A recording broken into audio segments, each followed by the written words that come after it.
반갑습니다. 충북 역사문화광장 오늘 6번째 시간입니다. 광복동을 두 차례에 걸쳐서 제가 소개를 드렸고, 그리고 지난주에 남포동을 소개드렸죠. 오늘은 이제 대청동을 한번 둘러보겠습니다. 대청동은 이 지명이 좀 특별한 역사적 유래가 있죠. 일제 시기에는 대청정이라 불렸던 곳인데, 해방 후에 그 우리나라 지명으로 바꿀 때에 이곳만큼은 원래 이제 우리 역사와 연관된 지명이고 일본식 지명이 아니라는 의미로 해서 그대로 대청정에서 대청동으로 바뀌게 됐어요. 그럼 왜 대청동이냐? 앞 시간에 이제 초량 외관에 관해서 설명을 드렸죠. 1678년에 두모포회관이 용두산 일원으로 옮겨왔을 때 이 외관 내에는 이 사신들이 왔을 때 이들을 위해서 연향을 베풀어주던 연향대청이 있었습니다. 여러분들이 잘 아시는 지금 현재 광일초등학교, 이 학교 자리에 초량 외관에 연향대청이 있었어요. 그래서 과거 연향대청 혹은 연대청이라 불렸던 곳이 있다고 해서 이 지역 일대를 대청동이라고 불렀고, 거리명도 대청로라고 이제 부르게 됐던 겁니다. 이 대청동의 역사 가운데 이제 좀 특별한 것이 이제 대청로 개설이 어떻게 됐느냐 하는 건데, 대청로 개설이 1889년부터 1890년까지 약 1년에 걸쳐서 도로 개설이 됩니다.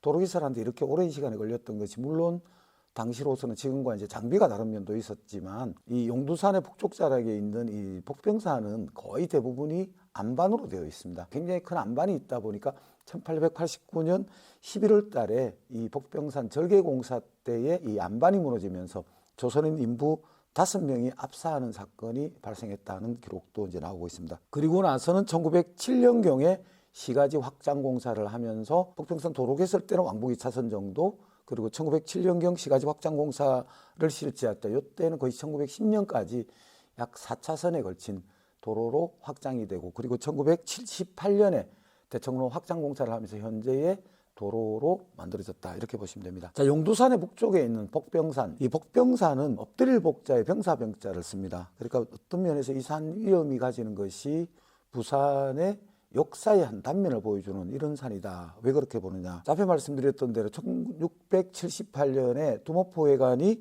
이 초량회관으로 확대 이제 이전하면서 이 우리나라 사람들이 복병산의 남쪽, 그러니까 지금 용두산 일원에 있던 사람들이 거의 다 복병산 북쪽 초량 방면, 아니면은 대신동 방면, 아니면은 지금 부민동 방면으로 다 강제 이주가 됐어요. 그리고 이곳에 외관이 만들어지다 보니까 복병산을 경계로 해서 남쪽은 일본인 거주지, 그리고 북쪽은 조선인 거주지, 뭐 이렇게 구분이 될 수도 있었던 거죠. 그래서 이 복병산은 조선인과 일본인들의 그 거주지 중간에 위치한 이런 산이 됐습니다. 그 때문에 이제 정부에서 복병산에 복병막을 세웠다. 왜? 외관에 있는 일본인들이 함부로 난출, 밖으로 벗어나서 조선인 가호 마을에 드나드는 것을 금지하기 위해서였죠.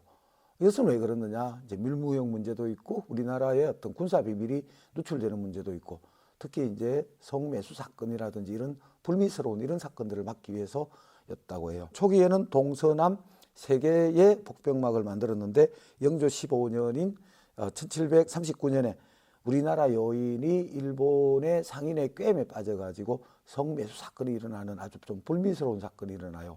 이러고 나서 동래부에서는 이 3개의 복병막을 더 만들어서, 그러니까 초기에는 복병막이 3군데 있던 것을 나중에 6군데로 늘렸다. 즉 이제 초소를 그만큼 촘촘하게 해서 일본인들이 불미스러운 일들을 만들지 않도록 했다, 이렇게 보시면 되는 거죠. 이 복병막에는 1907년에 오포대라는 것을 설치했습니다. 그러니까 사이렌이 개발되기 전에 공포를 쏘았던 거죠.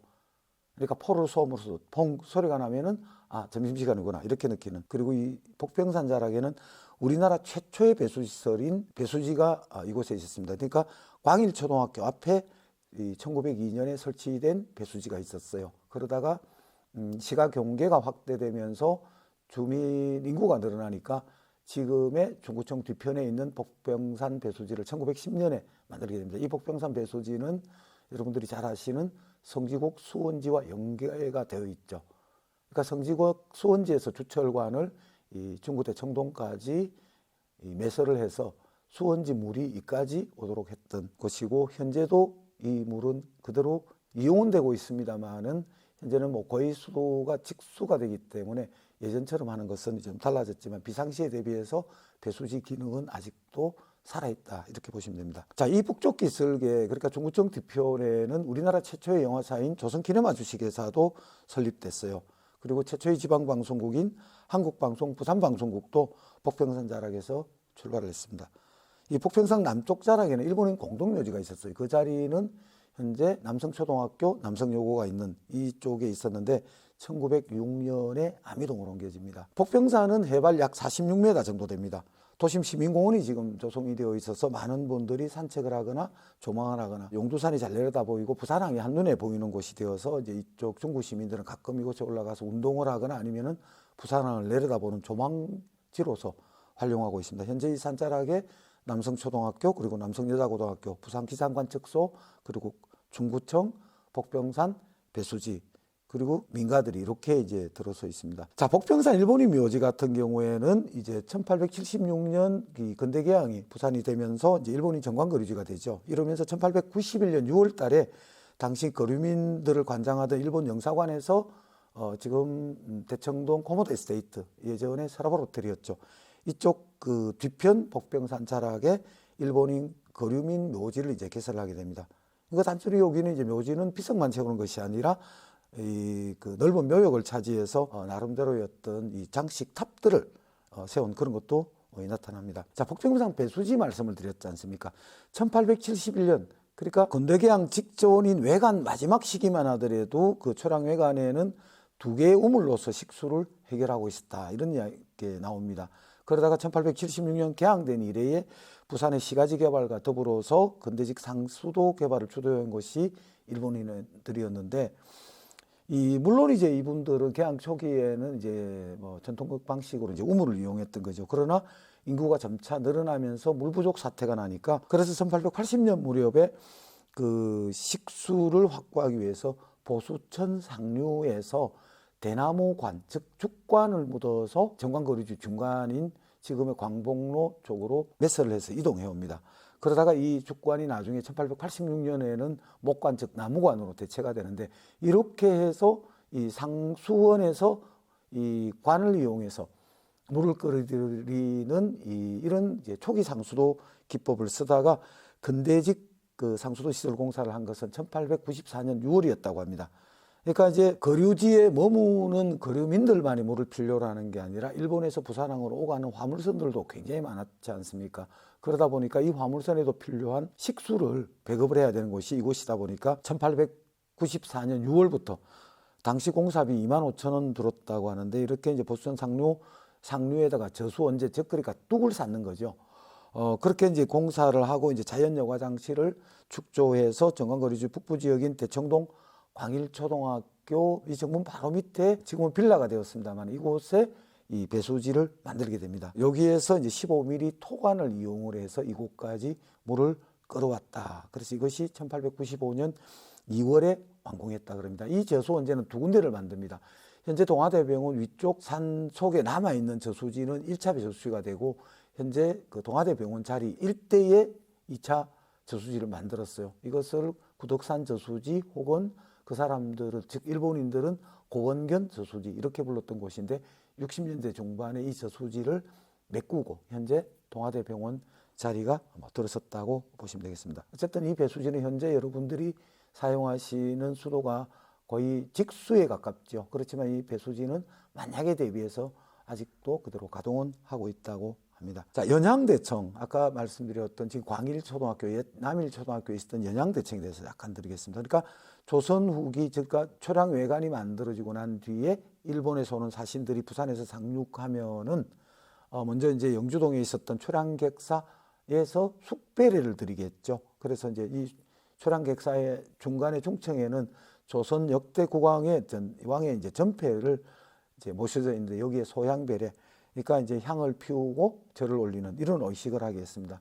물론 이제 이분들이 가져온 어떤 이 사신들이 가져온 여러 가지 정부에 드리는 예물도 이제 거기도 얹어놓고 예를 올렸죠. 그러니까 이 예를 올리고 난 다음에는 먼 백길 오느라고 수고했다고 해서 이분들에게 이 소위 하선연, 배에서 내려서 오는 동안에 힘이 들었다고 해서 잔치를 베풀어 줬습니다. 이게 이제 광일초등학교에 있는 연대청 혹은 연양대청이라 불렸던 이런 곳입니다. 그림으로 나타나는 것은 동래부사 접외사도 그림이라든지 변박의 외관도에도 잘 나타나고 있습니다. 이 연대청 앞에는 이제 유원이라는 액자가 붙어 있었다 합니다. 그래서 이제 유원이라는 것은 원래 먼 곳을 편안하게 한다, 뭐 이런 의미를 가지고 있어서 이곳을 뭐 연대청 대신 또 유원루라고 불렸다는 이야기도 나타납니다. 근데 유원이라는 뜻은 또 서경에 보면은 유원능통이라는 말이 있다고요. 그래서 문화국이 미개한 나라를 제어한다는 뜻의 어떤 유원이라는 의미도 있다. 그래서 유원의 명칭은 조선시대의 조선정부의 대외정책의 한 일면을 보여준다. 즉 우리보다 미개한 일본 사람들을 잘 다스리겠다 하는 뭐 이런 의지가 이 연양대청에, 우리는 비록 그들을 위해서 잔치를 베풀지만 그냥 잔치를 베푸는 게 아니라 너희들을 일깨운다는 뭐 이런 의미가 있었다고도 보는 거죠. 대청동 새들맨션, 그러니까 가톨릭 센터에서 중구청으로 올라가는 그 위쪽에 보면 새들맨션이라고 있습니다. 여기는 금강사라는 절이 있던 곳입니다. 1898년에 일본인 성녀 미타 마사테루라는 사람이 일본 이 고야산으로부터 불상을 조선으로 가져옵니다. 그래서 98년 5월 7일 1898년입니다.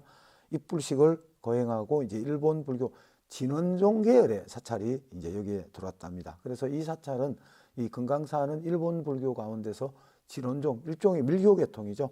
계열의 사찰로서는 최초로 들어온 사례였다. 그런데 이제 이 절이 유명한 것은 대사의원이라는 무료 병원을 설치해서 일본인뿐만 아니라 조선인들을 위해서도 의료 시혜를 베풀었다라는 내용들이 나타납니다. 그런데 이 대청동에 일본식 동명이 하나 있었어요.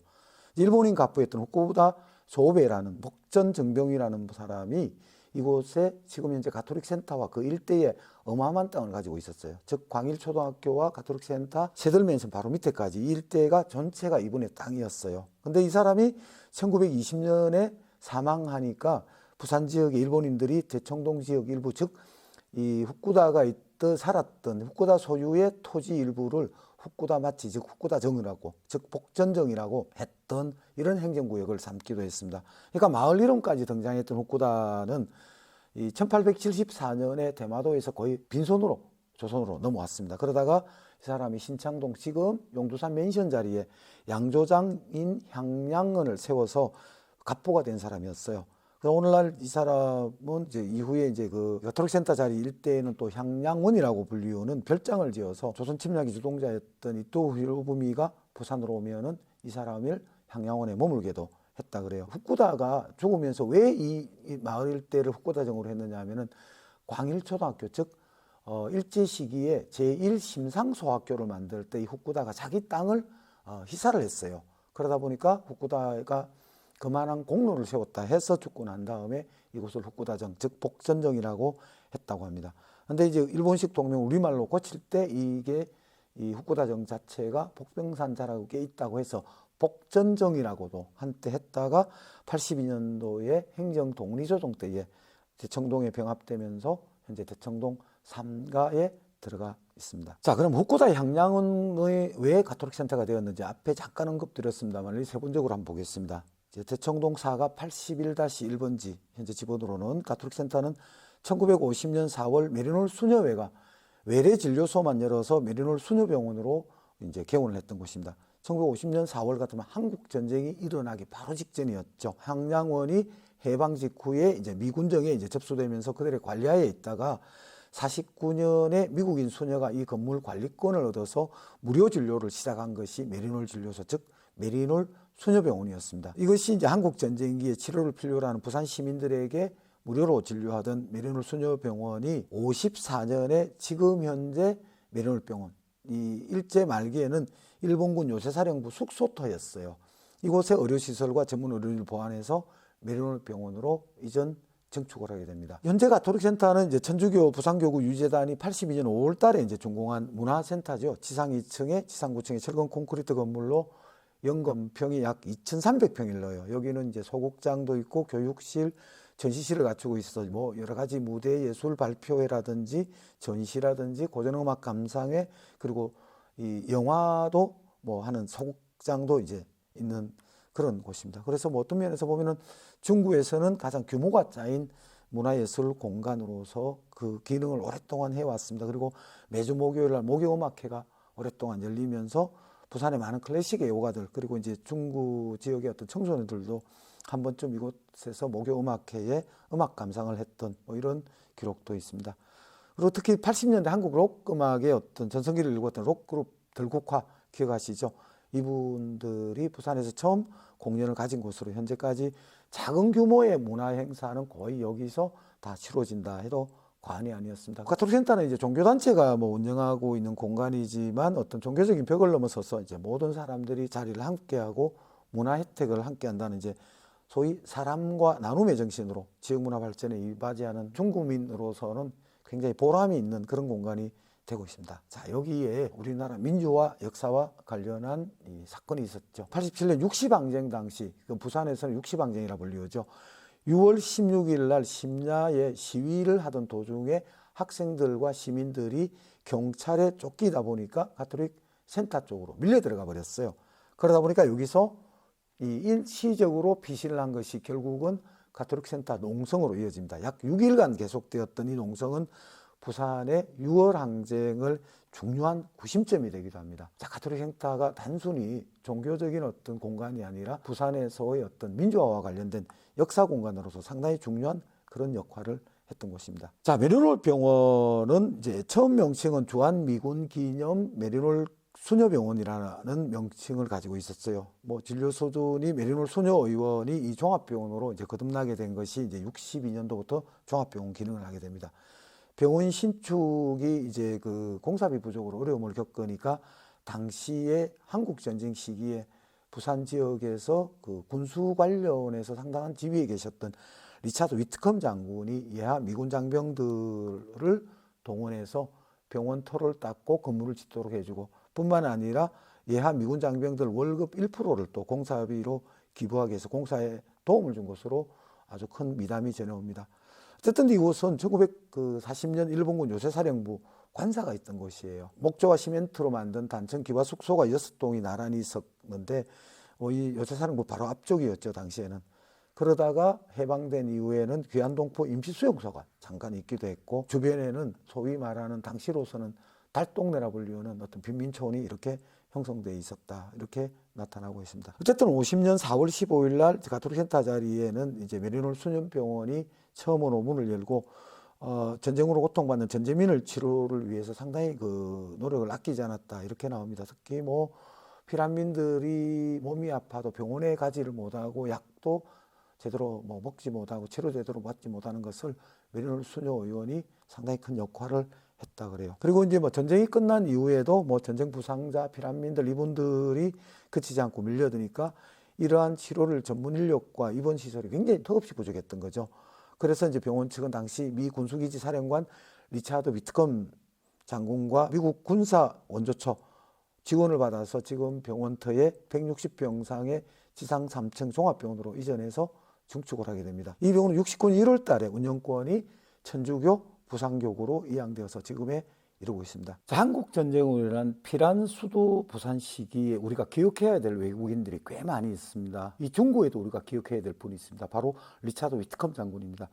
이분은 2차 세계대전 때 노르망디 상륙작전에도 참전한 적이 있는 군인인데 한국전쟁 시기에 유엔군 부산 군수사령관 준장으로서 와 계셨어요. 전쟁 후에도 이분이 미국으로 돌아가지 아니하고 한국인 한묘숙 여사와 결혼을 하면서 고아들과 전재민을 위한 구호에 굉장히 애를 썼던 이런 분들이기도 합니다. 이 사실 뭐 역전대화제라 불리우는 그 53년 11월 27일 날 발생했던 지금 메리놀 병원 북쪽 자락에서 발생한 화재가 부산역 그리고 부산 우평구까지 태웠던 정말 전대미문의 대화재 때에 약 3만 명 이상의 이재민이 발생을 했어요. 이분들이 재기를 할 수 있도록 군수물자를 나누어주고 그리고 민간 차원의 한국 재건과 부흥 원조를 목적으로 하는 한미재단을 또 주도적으로 만들어서 전쟁 고아들을 위한 보육원을 만들고 후원을 하기도 했습니다. 그래서 그를 일컬어서 한국전쟁 고아의 아버지라고 불릴 정도라고 합니다. 자, 대청동에는 그 일제시기 부산 지역의 소위 네노라는 부자들이 거의 다 중구 지역에 살았던 거죠. 앞에 말씀드렸던 후쿠다뿐만 아니라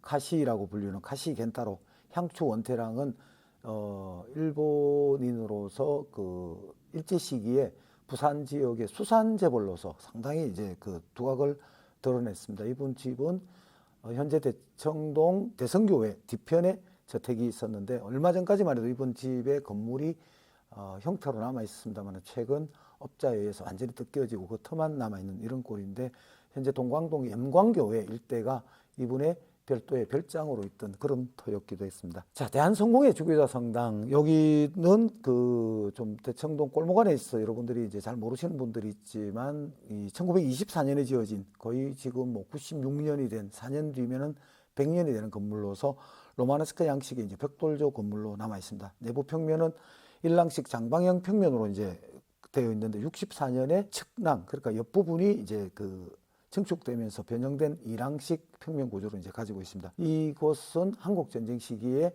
피난민들 거처로서도 사용되었다 하는 대한성공회 부산 주교자 성당이 대청동에 있습니다. 자, 일본 헌병대가 대청동에 있었어요. 원래 이제 1896년 1월 달에 한국에 일본 임시 헌병대가 편성됩니다. 그러다가 9월 달에 이르러서 임시 헌병대 부산 지부를 이제 설치하는데 이것이 일본 부산 헌병의 시작이 됩니다. 그러니까 1896년 9월 2일에 임시헌병대 부산지부가 만들어졌다는 겁니다. 그리고 98년 12월에 대대를 편성을 고쳐가지고 제3구 부산분교소로 명칭을 변경합니다. 이후에도 여러 차례 명칭이 바뀌는데 1906년 10월 달에 이 제14헌병대 부산분대로 고치고 한 달 뒤인 12월 1일에는 관할구역을 경상남북도 일원으로 했다 이렇게 나옵니다. 그러다가 1908년에는 헌병분대를 대구로 옮겼다가 대구 헌병분대 부산분교소로 또 명칭을 변경을 합니다. 당시는 아마 부산보다 대구가 이 지역세가 컸다고 뭐 생각할 수가 있겠죠. 그러다가 1910년 7월 달에는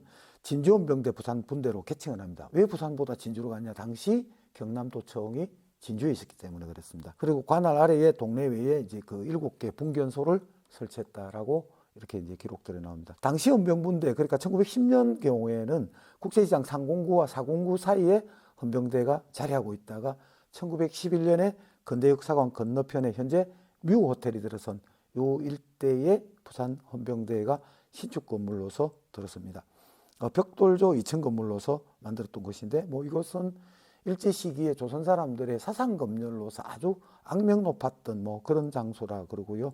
그 태평양 전쟁이 일어나기 이전만 해도 부산 헌병대에서는 독립운동 관련자들을 주로 취조하고 고민해서 태평양 전쟁 말기 즉 2차 대전 말기에는 부산 헌병대에서 민간인까지도 사상 단속을 하면서 많은 사람들이 여기서 곤욕을 치렀다. 뭐 이런 이야기도 들립니다. 자, 부산 헌병대만 있었던 게 아니라 그 일본 육군 운수부도 대청동에 있었습니다. 지금 코모도 에스테이트 그 전에 서라볼 호텔 자리에는 일본 육군 운수부가 있었습니다. 1896년 6월 달에 부산에 처음으로 여기를 만드는데 여기는 어떤 역할을 했느냐? 만주로 보내는 말들을 수송하는 그러니까 육군이 필요로 하는 어떤 이 수송과 관련한 것을 이곳에서 관장해서 처리했다 이렇게 나옵니다. 서라볼 호텔은 1979년에 생겼어요. 그러다가 이제 그 운영난으로 2003년에 폐업하고 거의 7년 가까이 방치되어 있었죠. 여기서 뭐 영화 촬영도 여러 가지도 하기도 했는데 그러다가 주상복합 건물인 코모도 에스테이트를 2013년에 준공을 했습니다. 자, 다테이치 요시오라는 일본인이 있었습니다. 근데 역사관 건너편 골목길을 따라가다 보면은 기상청으로 가는 길목에 집이 있습니다. 최근에 이것을 이제 중구청에서 인수해서 문화공간으로 사용하기 위해서 리모델링을 했는데요. 어쨌든 다테이시는 오사카 출신으로 29살 때 부산으로 와서 양초 공장 그리고 유류 수입, 주유소 사업, 자동차 판매 이런 여러 가지 사업을 펼치다가 굉장히 큰 부를 축적했다. 그래요. 당시 뭐 부산에 5대 재벌에도 이 사람이 들어간다는 이야기가 나올 정도로 한때 뭐 상공회의소 회장까지 역임을 했으니까요. 그리고 그 옆에 이제 정오사라는 이제 석축이 아주 아름다운 그 자그마한 사찰이 있죠. 여기는 다테이시가 여가를 즐기기 위해서 만든 별도의 다실로서 만든 집이다. 뭐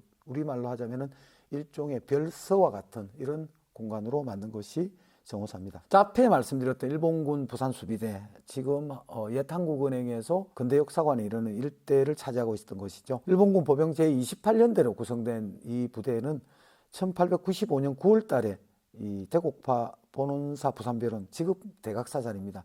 이곳에 일본군 부산수비대로 창설해서 대청동 근대역사관 그리고 이제 한국은행 자리 일대에 주둔하다가 1906년에 서여고 자리로 옮겨 같습니다. 자, 지금 근대역사관은 동양척식 부산지점이라는 거 누구나 다 알지요. 이 건물이 가지고 있는 것은 이제 부산 역사의 어떤 고난과 투쟁으로 점철된 20세기 한국 사회의 어떤 축소판이다 할 수 있습니다. 일제가 29년에 이 건물을 이제 부산지점을 짓고 나중에 해방 뒤에 미군정으로 넘어가서 여기가 미 영사관으로 쓰다가 한국전쟁 때에는 미국 대사관으로 쓰이다가 여러분들의 기억으로 이후에는 미 문화원으로 있었던 이런 곳이죠. 여기는 특히 그 80년대에 광주 민주화 운동 이후로 한미 불평등 관계를 주장하던 학생들에 의해서 정권홍성을 당하기도 하고 그러다가 82년 3월달 한미 수교 100주년의 즈음에서 학생들이 미국에 대한 어떤 항고, 저항의 의미로 이 방화 사건이 일어나기도 했습니다. 84년부터 96년까지 미국 영사관으로 사용되다가 98년에 부산 시민들의 반환 운동으로 시민의 품에 돌아오고 99년 4월 30일 날 한국 정부로 반환되면서 현재 부산 근대역사관으로 거듭난 곳이 이 과거 동양척식 부산지점입니다. 한국은행 부산지점은 바로 옆에 있죠. 1911년 3월 달에 조선은행법 발표에 따라서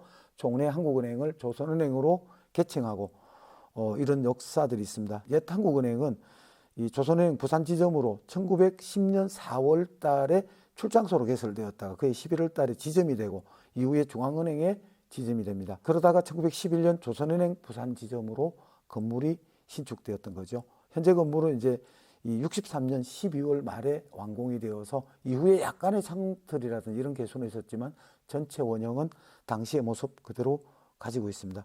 그래서 이 건물이 가지는 것은 근현대 건축의 1세기 건축가로 불리우는 그 이천성 씨가 설계를 했습니다. 그러니까 천건 콘크리트를 기초로 한 건물로서 근대적 건축 기법과 자재가 등장하기 시작한 것을 보여주는 건물로서의 역사를 가지고 있다 이렇게 봅니다. 한국은행 부산지점에서 한국은행 부산본부로 2002년에 이제 개칭되었다가 2013년 7월에 한국은행 부산본부가 문현금융단지로 이전되어 가면서 공가로 남아 있었죠. 빈 건물을 부산시에서 이를 매입해서 향후 이제 부산 근현대 역사박물관으로 거듭나기 위해서 현재 준비 중에 있고 건물은 2013년에 부산광역시 문화재 자료 제70호로 지정받은 그러한 곳입니다. 피란 수도 부산이 그 유네스코 등재되는데 적급부 등재가 되었다는 이야기는 여러분들 아실 겁니다. 아마 9개소를 현재 신청을 했는데 그 가운데 3개소가 중구에 속해 있습니다. 제1부도 부산 근대역사관 그리고 세 번째가 복평산 자락의 옛 부산 기상청입니다. 이곳은 복평산 자락에 아담하게 있어서 이제 멀리서도 이 건물은 보입니다. 특히 용두산에서 바라보면 산 정상에 이 건물이 있어서 특히 다른 지방에서 오신 분들은 상당히 신기해 하시는 뭐 이런 경우도 있어요. 이 건물은 1933년에 처음 지어졌는데 부산의 기상 역사는 1904년부터 시작합니다. 당시는 보수동에 아담한 관측소로 이제 지어서 썼는데 축구소로 썼죠. 그것은 왜냐하니까 일제가 1904년부터 5년 사이에 로일 전쟁을 일으키면서 전쟁에서의 기상의 중요성을 인식을 했던 겁니다. 이때에 기상청을 만들면서 부산에도 보수동에 이제 창립을 해서 1904년 4월부터 기상 관측을 시작했다 이렇게 나옵니다. 그래서 당시 부산뿐 아니라 인천, 목포 이곳에도 이제 기상 관측을 했다 하는데 주로 해안을 중심으로 기상 관측을 한 걸 보면은 로일 전쟁 때 이것이 거의 대부분 해전이었기 때문에 아마 해안의 기상들을 측정하는 데 굉장히 중요하게 쓰였던 게 아닌가 이렇게 봅니다. 이 건물은 1933년 7월에 착공해서 12월에 준공하고 34년 1월부터 축구소가 입주를 합니다. 그래서 오랫동안 부산지방기상청으로 쓰였다가 2002년 1월 달에 동래 명륜동으로 부산지방기상청이 옮기면서 현재는 부산지방기상청 대청동 관측소로 사용되고 있죠. 철근 콘크리트로 지은 4층으로 변형된 르네상스 건물이다 뭐 이렇게 봅니다. 건물 형태는 선박의 형태. 옆에서 보면은 거대한 선박이 그 일본 쪽을 향해서 나아가는 이런 형상을 가지고 있습니다. 그래서 꼭대기층과 지붕 모습은 마치 배의 선장실과 같은 이런 모습을 하고 있어서 사람들에게 이 건물 형태가 주는 어떤 신기함들이 관심거리가 되기도 하고 이렇습니다. 현재 부산시 기념물 제51호로 지정되어 있는 곳이죠. 자, 부산에도 서양화 제1세대 작가분이 계셨습니다. 김종식 화백이죠.